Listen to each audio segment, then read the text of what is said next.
Olá, boa noite. A Advocacia Geral da União e INSS devem apresentar na próxima semana ao Supremo Tribunal Federal o calendário de ressarcimento dos aposentados e pensionistas que foram vítimas de descontos indevidos no INSS. Programa de Acessibilidade da Justiça Eleitoral completa 13 anos. Justiça decreta a prisão preventiva de grupo acusado de transmitir tortura e morte de animais nas redes sociais. STF reitera que condenados por tráfico privilegiado podem ser beneficiados por indulto. Governo e Justiça de São Paulo definem medidas contra a superlotação do Centro de Progressão Penitenciária de Presidente Prudente. A AGU firma acordo de indenização de R$3 milhões com a família do jornalista Vladimir Herzog. E as iniciativas de acessibilidade e inclusão do Conselho Nacional de Justiça que aproximam o Poder Judiciário de toda a população. O Jornal da Justiça desta quinta-feira, 19 de junho, começa agora.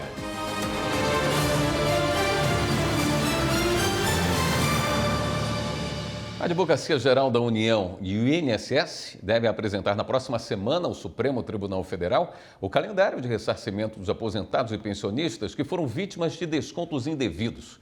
A apresentação deve ser feita durante a audiência de conciliação na terça-feira, convocada pelo ministro Dias Toffoli, relator da ação em que o presidente da República pede a suspensão de processos e decisões judiciais que tratem da responsabilização da União e do INSS pelo que aconteceu. A reportagem é de Marta Ferreira.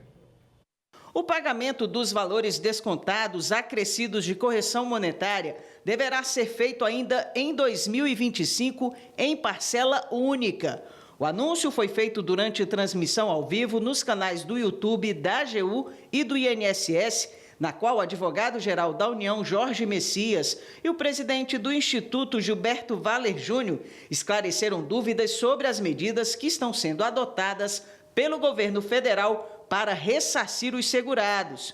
De acordo com o presidente do INSS, o calendário que as duas instituições estão finalizando prevê que o pagamento seja feito em lotes a cada 15 dias, sem distinção de grupos. Esclareceu que nos casos em que não houver resposta das entidades associativas aos questionamentos do órgão, comprovação de irregularidade dos descontos ou devolução do dinheiro às vítimas, o governo federal assumirá a responsabilidade de ressarcir o aposentado ou pensionista.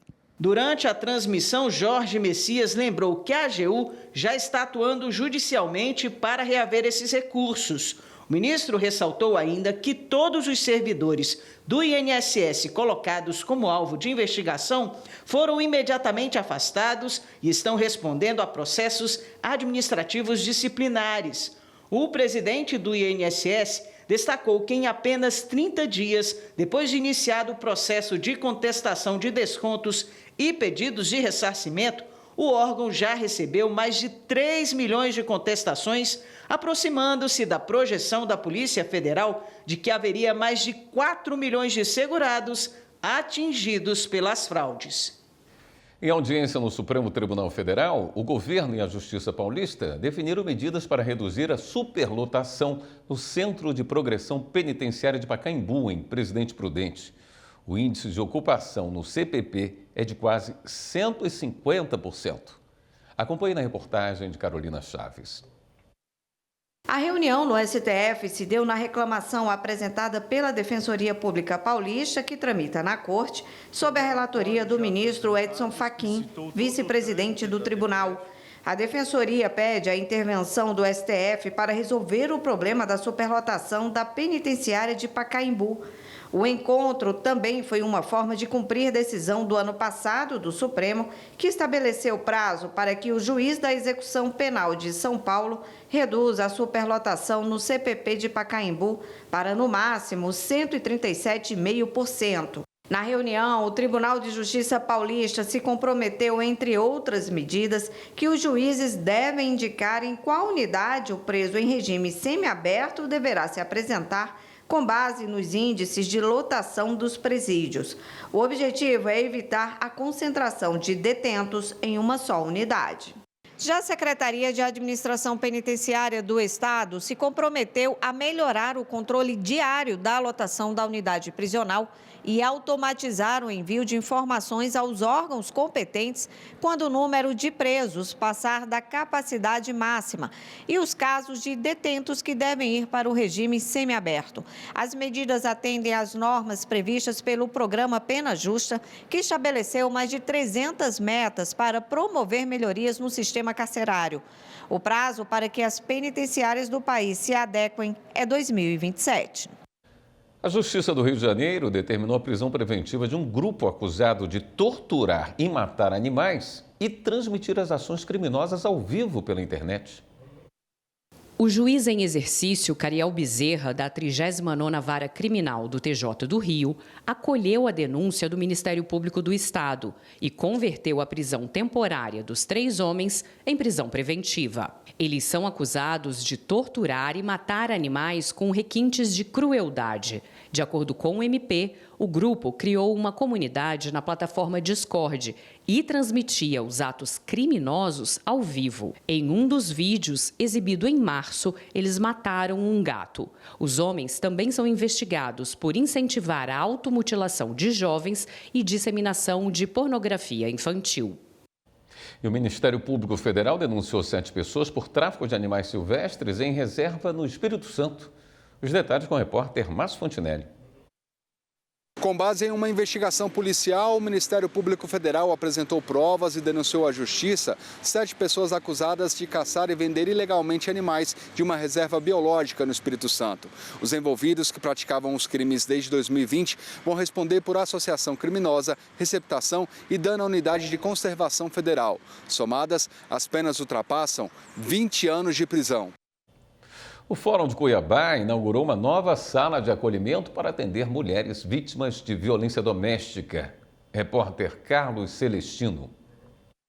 O novo local de amparo e proteção foi inaugurado pela juíza diretora do Fórum e magistrados que atuam nas varas especializadas de violência doméstica. Ela é feita em razão de uma ordem legal, mas, obviamente, o objetivo da lei e o objetivo do Poder Judiciário ao implantar essas salas é exatamente acolher essa vítima, né, entender que ela é vulnerável e que as vítimas de violência doméstica precisam desse olhar, dessa atenção do poder público. O espaço acolhedor, seguro e humanizado vai disponibilizar serviços multidisciplinares, desde apoio psicológico e psiquiátrico, suporte jurídico e medidas institucionais de segurança. É um espaço muito bacana de acolhimento, é um espaço que inclusive tem acesso para atendimento psicossocial.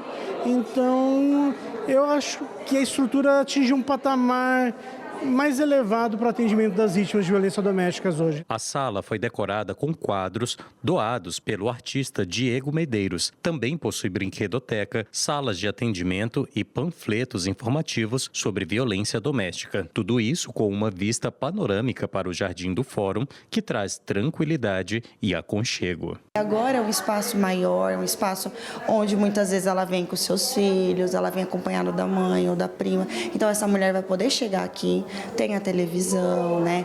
Tem os brinquedos, tem esse espaço acolhedor para que ela possa se sentir um lugar seguro. Daqui a pouco, STF reitera que condenados por tráfico privilegiado podem ser beneficiados por indulto. E a AGU firma acordo de indenização de 3 milhões de reais com a família do jornalista Vladimir Herzog. Voltamos já.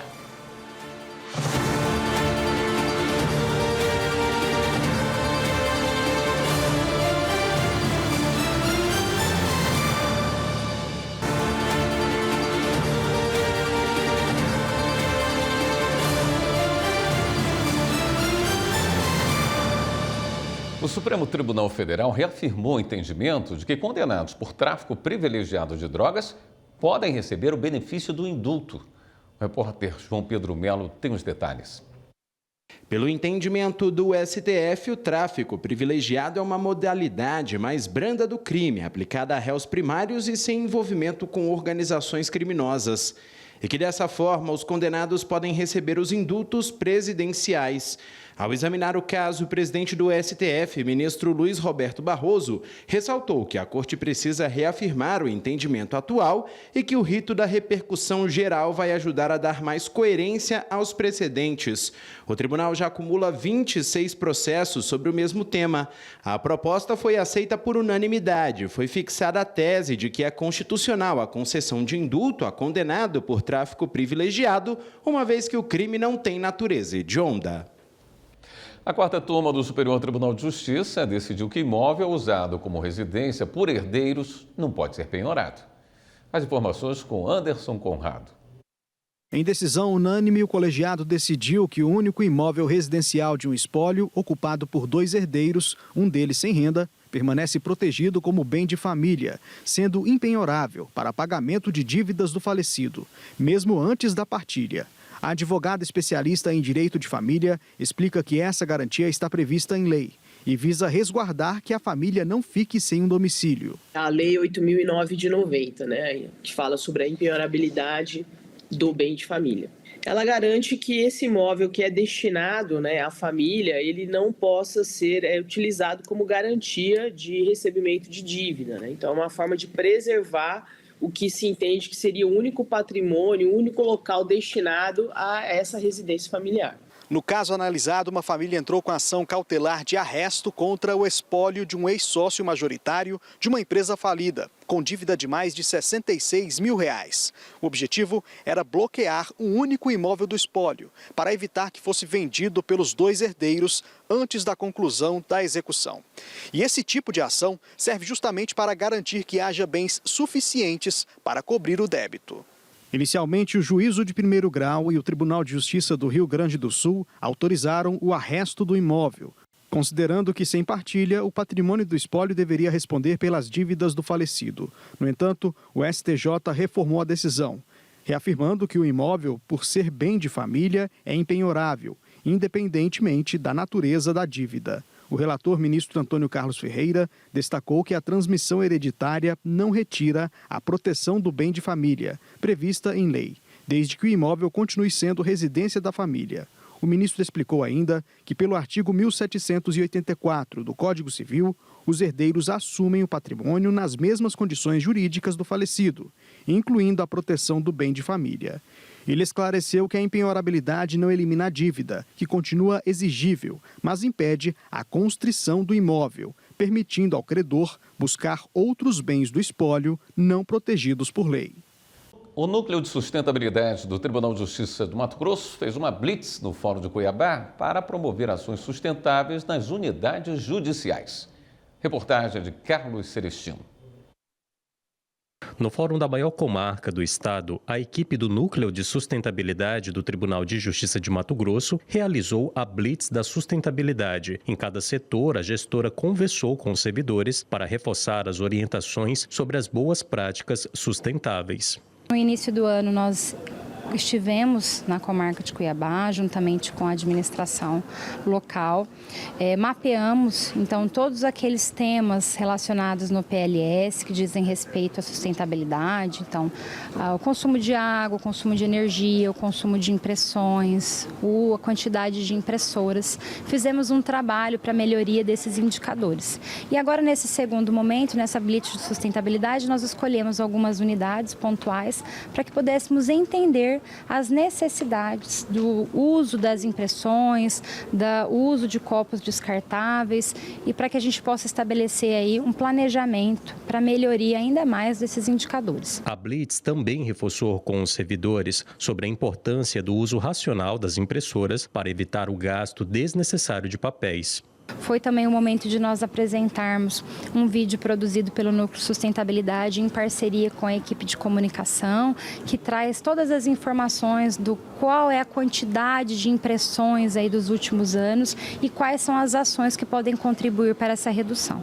Segundo dados do Núcleo de Sustentabilidade, entre março e abril de 2025, o Fórum registrou queda de 23% no consumo de combustível, 43% nos gastos com manutenção de veículos e 9% na conta de telefonia fixa e 3% na quantidade de impressões. Nós recebemos aí hoje o pessoal da sustentabilidade, o Tribunal de Justiça, no intuito de nos fortalecer nessa missão de redução de impressões, de redução de copos descartáveis, de gasto com energia elétrica, com um monte de situações que a gente pode sim dar um start, fazer algo para a gente ver o nosso meio ambiente cada vez melhor.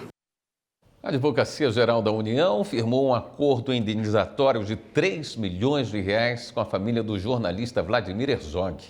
O acordo, que reconheceu a responsabilidade do Estado pela morte ocorrida durante a ditadura militar, será homologado pela Justiça Federal.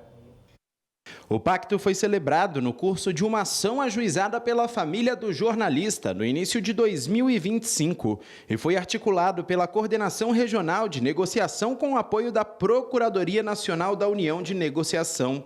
O entendimento prevê o pagamento de aproximadamente R$3 milhões aos familiares, somando indenizações por danos morais e valores retroativos que se referem à reparação econômica e que serão pagos em forma de pensão mensal à viúva Clarice Herzog. A morte do jornalista ocorreu durante o regime militar, nas instalações do DOI-CODE, em São Paulo, no mês de outubro de 1975. No âmbito do acordo, a Procuradora-Geral da União, Clarice Calisto, apontou que a medida demonstra que o país é capaz de se importar e de se indignar profundamente. Além disso, ela afirmou ainda que foi dada uma resposta à altura da provocação do jornalista, que dizia que quando perdemos a capacidade de nos indignar com as atrocidades praticadas contra outros, já não podemos nos considerar seres humanos civilizados. A medida será celebrada publicamente no dia 26 de junho, véspera da data em que Vladimir Herzog completaria 88 anos. Esse ato vai ocorrer no instituto que leva o nome do jornalista em São Paulo. Quando morreu, Herzog ocupava o cargo de diretor de jornalismo da TV Cultura. À época, a morte foi forjada como suicídio e provocou uma forte comoção nacional e internacional, tornando-se símbolo da luta pela justiça, verdade e pela memória, impulsionando o movimento de redemocratização do Brasil. Daqui a pouco, os resultados positivos do sistema de adoção no estado do Paraná. E o programa de acessibilidade da Justiça Eleitoral completa 13 anos. Voltamos já.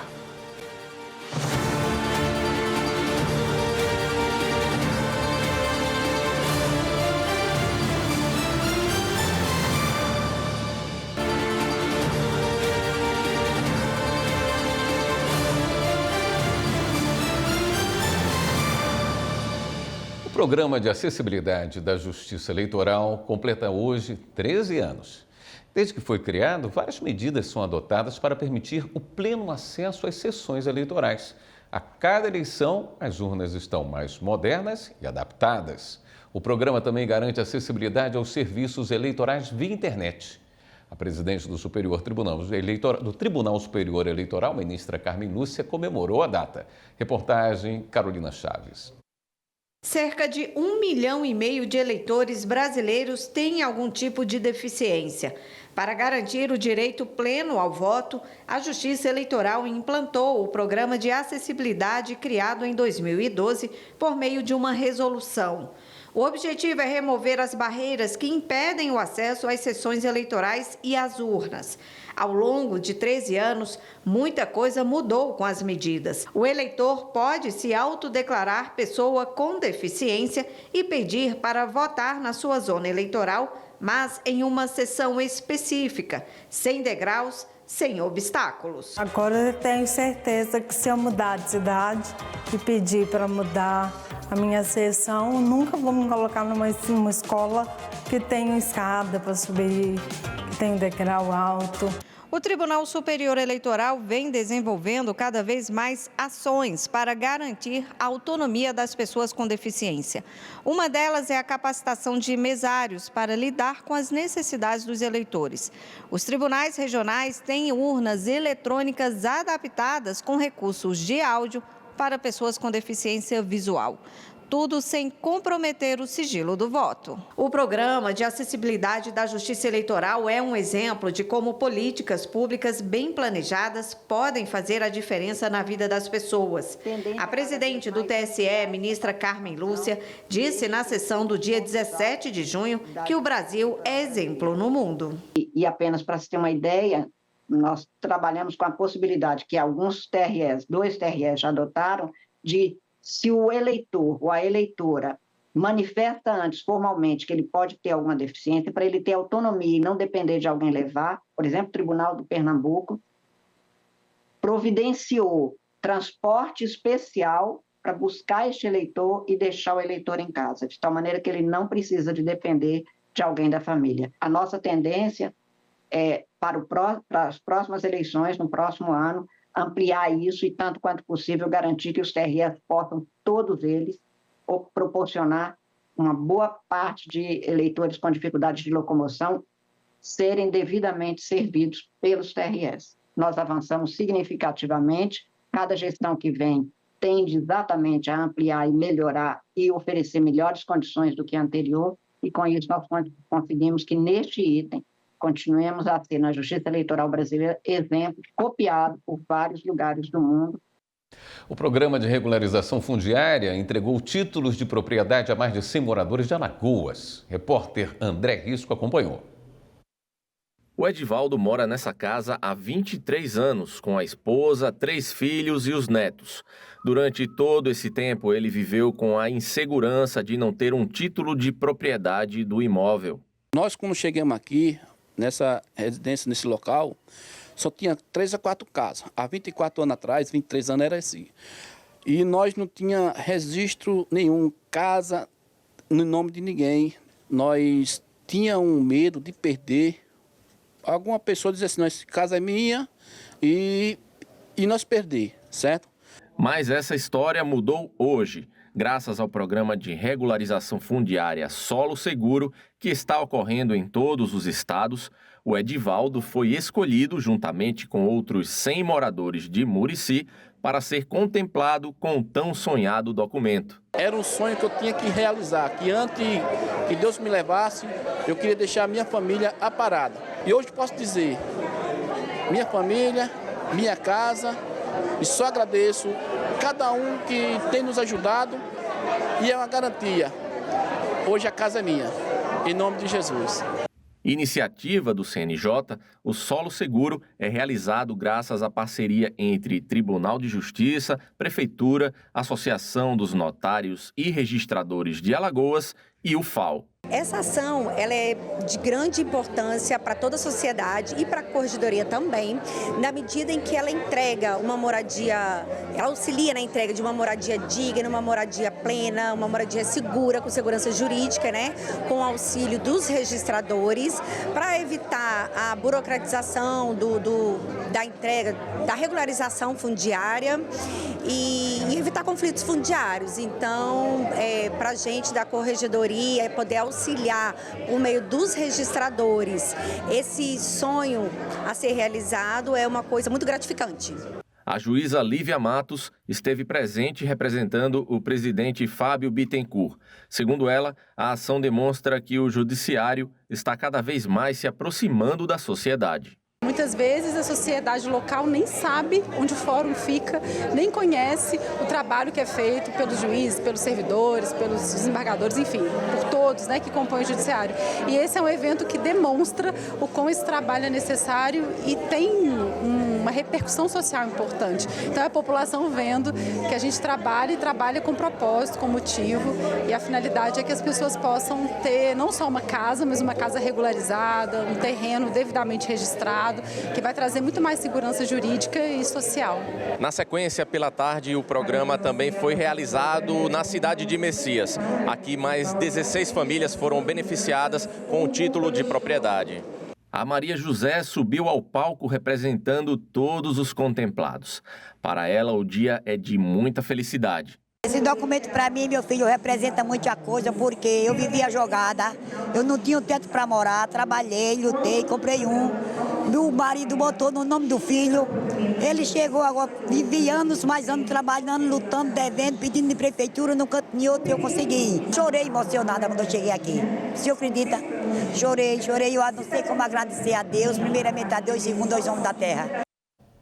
O Paraná é o estado que mais promove adoções no Brasil. Um dos motivos para esse resultado é a busca ativa por famílias que possam aceitar crianças fora dos perfis mais procurados. Repórter Joenalva Porto explica como é feito esse trabalho. Atualmente no Paraná, cerca de 590 crianças e adolescentes sonham em integrar uma nova família. Porém, a jornada de crianças com mais de 8 anos, com deficiência ou grupo de irmãos, costuma ser mais desafiadora. Uma alternativa para solucionar este desafio é a ferramenta Busca Ativa, que apresenta informações, fotos e vídeos dos acolhidos para aproximar os pretendentes habilitados. A Busca Ativa ela é uma estratégia para garantir o direito à convivência familiar para crianças e adolescentes cujas buscas pelo cadastro irregular não se mostraram efetivas, né? Então, não foram encontrados pretendentes compatíveis com o perfil. Os pretendentes devidamente habilitados, cadastrados, eles podem manifestar o interesse no perfil de crianças e adolescentes que estejam disponíveis para adoção no sistema. Cada criança que encontra um lar representa uma vitória coletiva e um futuro positivamente transformado para essa criança e adolescente. Em 2024, o Paraná registrou mais de 600 adoções. Foi o estado com maior número de adoções internacionais no Brasil, registrando 24 das 64 realizadas em todo o país. Proporcionalmente, o Paraná é o estado que mais faz adoção. E não só mais faz adoção, mas também faz mais reintegrações familiares, o que significa que criança e adolescente no estado do Paraná têm sido tratados com prioridade absoluta, conforme determina a nossa Constituição. A criança, para se desenvolver de forma integral, ela precisa estar num lar com vínculos saudáveis, com vínculos afetivos estáveis. Então, garantir esse direito à convivência familiar é essencial. A gente precisa de um trabalho contínuo e dedicado. Daqui a pouco, as ações do projeto de linguagem simples no Judiciário da Bahia.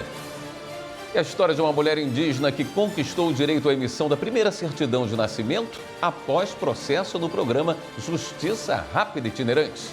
Voltamos já.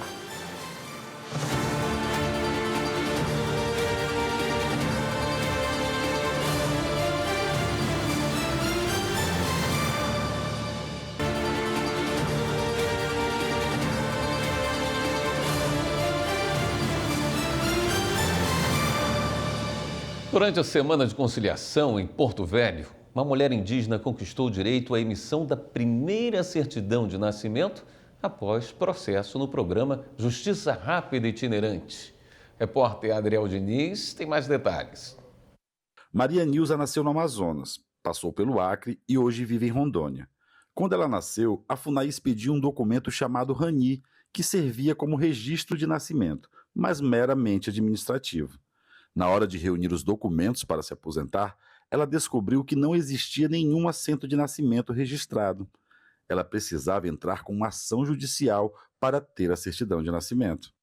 Para chegar até a solução do seu problema, ela percorreu vários órgãos públicos, mas foi apenas quando chegou na operação do Judiciário de Rondônia que ela conseguiu resposta para suas perguntas. Quando foi agora, teve essa justiça rápida. Falaram que ia dar tudo certo.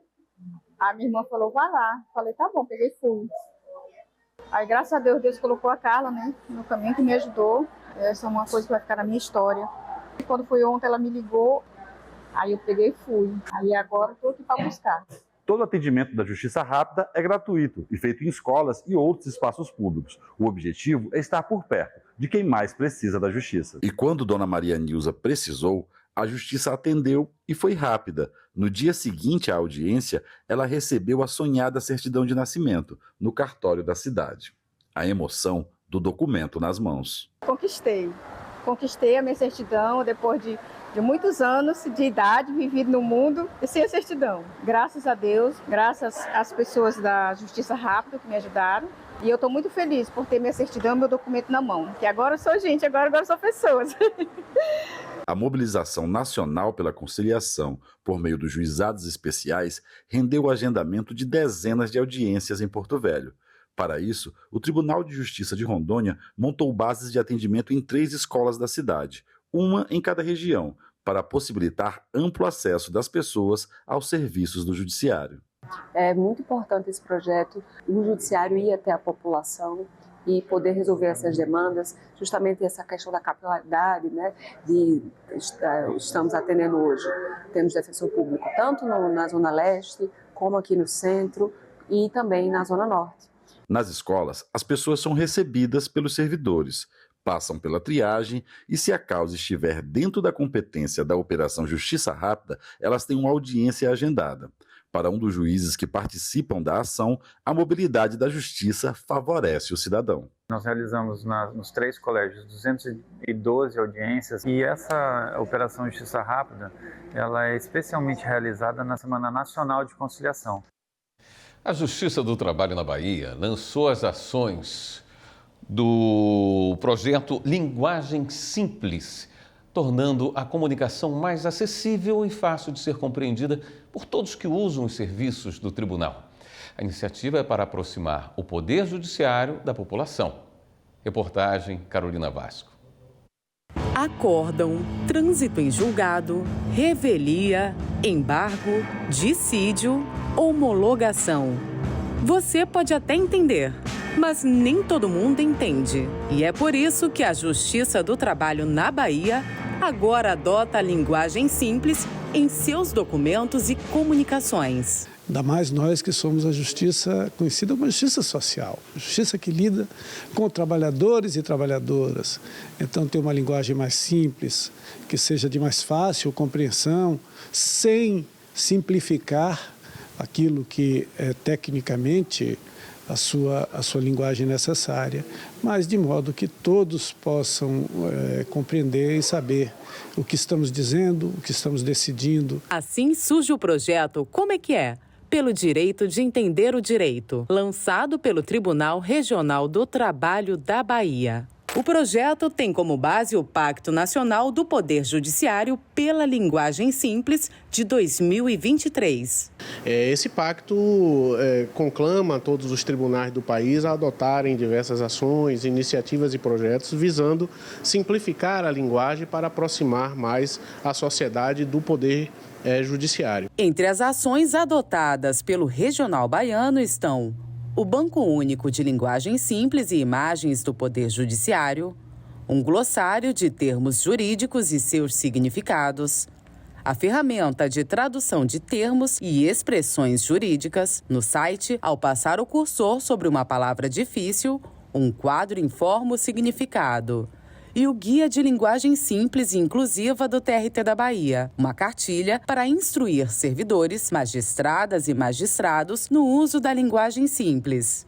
O projeto de linguagem simples surgiu no Laboratório de Inovação do Tribunal. A ideia começou quando nós participamos de um evento, a equipe técnica do tribunal, e nesse evento ficou constatado através de uma pesquisa que a grande dificuldade que as pessoas tinham era entender o que o judiciário falava.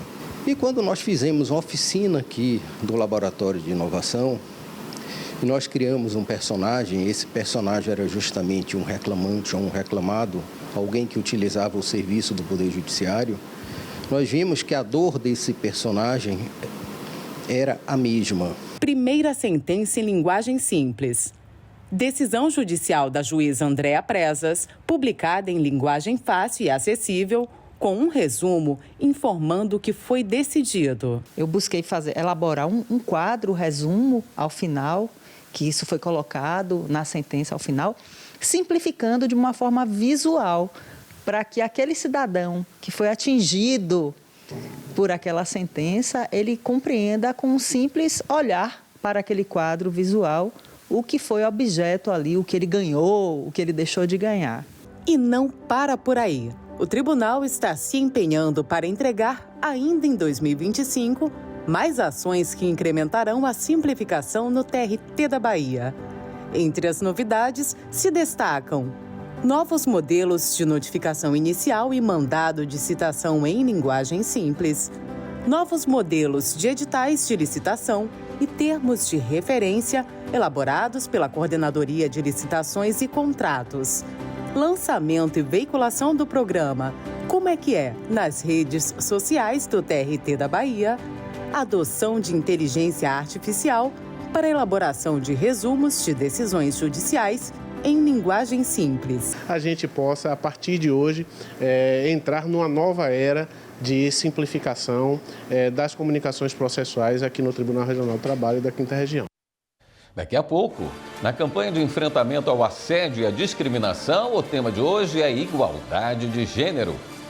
E as iniciativas de acessibilidade e inclusão do Conselho Nacional de Justiça que aproximam o Poder Judiciário da população. Voltamos já.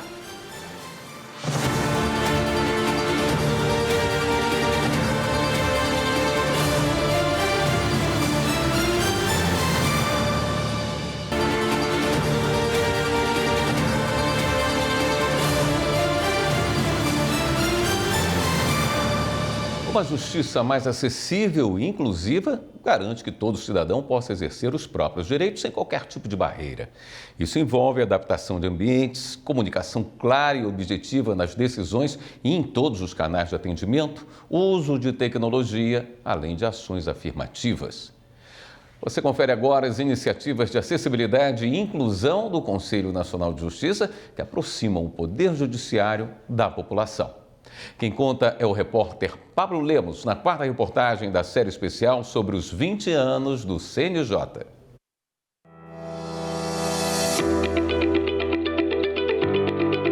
Quando o Conselho Nacional de Justiça se tornou realidade em 2005, o Brasil avançava lentamente em acessibilidade e inclusão. 20 anos depois, o país progrediu nesse assunto e o CNJ participou ativamente desse processo. Estabeleceu resoluções a serem seguidas por todo o Poder Judiciário, criou grupos de trabalho para mapear barreiras físicas, tecnológicas e de comunicação no acesso à justiça, além de políticas judiciárias para garantir direitos fundamentais previstos na Constituição. Em 2021 veio a Resolução 401 de 2021, que trata de uma política em âmbito judicial, uma política pública em âmbito judicial de acessibilidade e inclusão. Então, aqui já voltada para o público externo, de acessibilidade predial para os cidadãos, usuários dos serviços da justiça, questões relacionadas à acessibilidade dos sistemas eletrônicos processuais. Um diagnóstico elaborado pelo CNJ em 2025 mostra que 94 sites de tribunais têm mais de 60% de páginas na internet de acordo com os padrões de acessibilidade. Uma das inovações mais recentes foi a inclusão de ferramentas acessíveis no PJE, o Processo Judicial Eletrônico, que desde 2013 revolucionou o judiciário ao permitir a transição de processos físicos para digitais. O PJE tem origem no programa Justiça 4.0, uma iniciativa do CNJ para modernizar o Poder Judiciário e torná-lo mais rápido, eficiente e acessível com novas tecnologias, o que facilitou a vida da advogada Nadine, que é deficiente visual. A pessoa com deficiência é um profissional.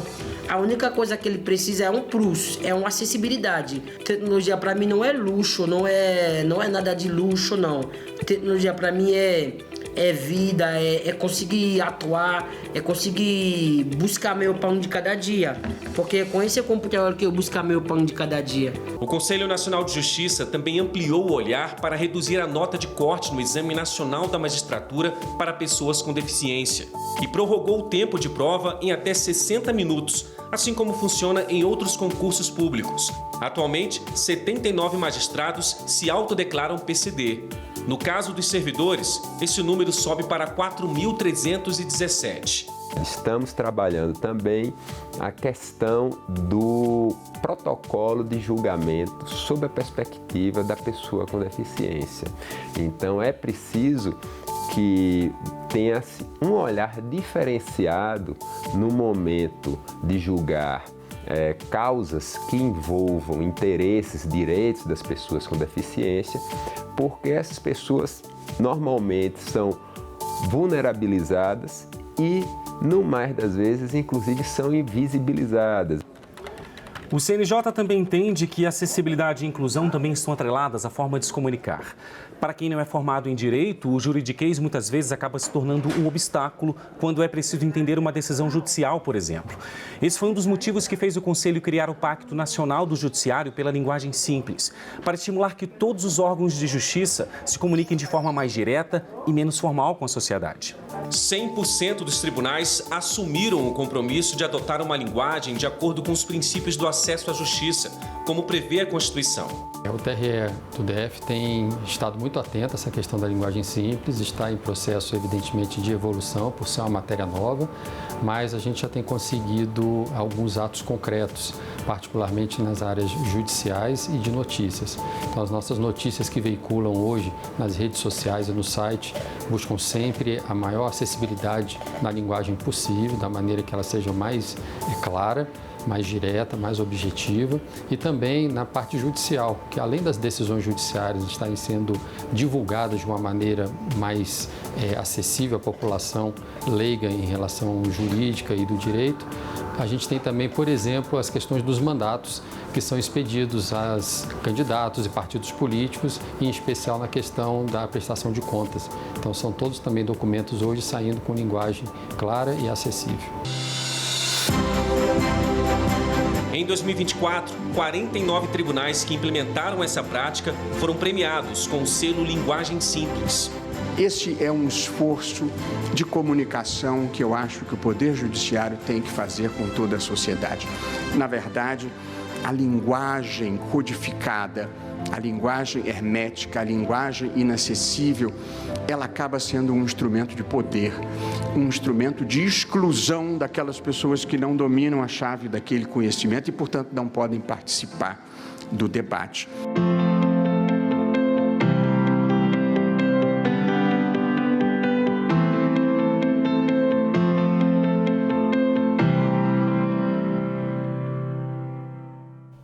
Nesta semana, o Jornal da Justiça exibe os vídeos de uma campanha de enfrentamento ao assédio e à discriminação. A campanha Respeito não é favor, é direito foi produzida pela Ouvidoria do STF em parceria com a TV Justiça. Hoje o tema é igualdade de gênero. Confira. Então é isso, pessoal. Precisamos pensar em como resolver esse problema. No cronograma atual, não conseguiríamos atender todas as demandas. Bom, como eu sou a responsável operacional pelo evento, eu acho que poderíamos somente...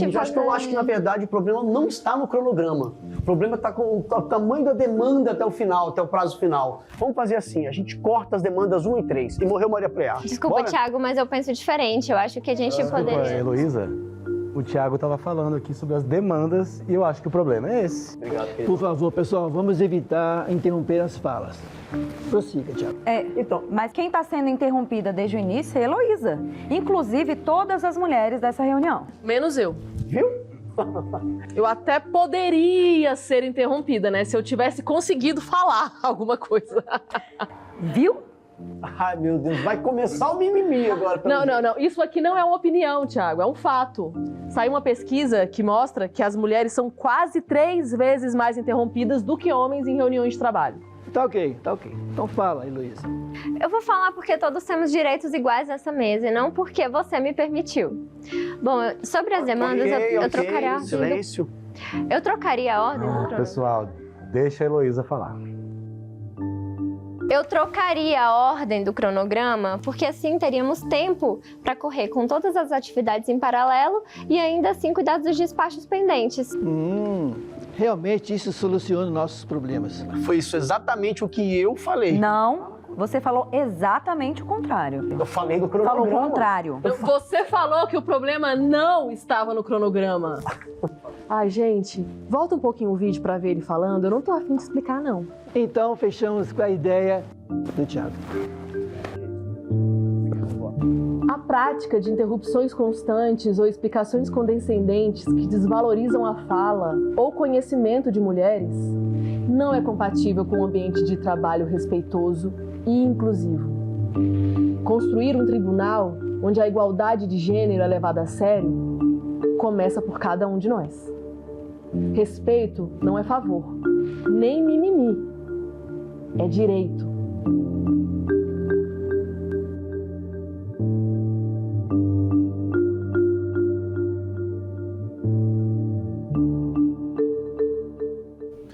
Esta edição do Jornal da Justiça fica por aqui. Uma boa noite para você. Até amanhã.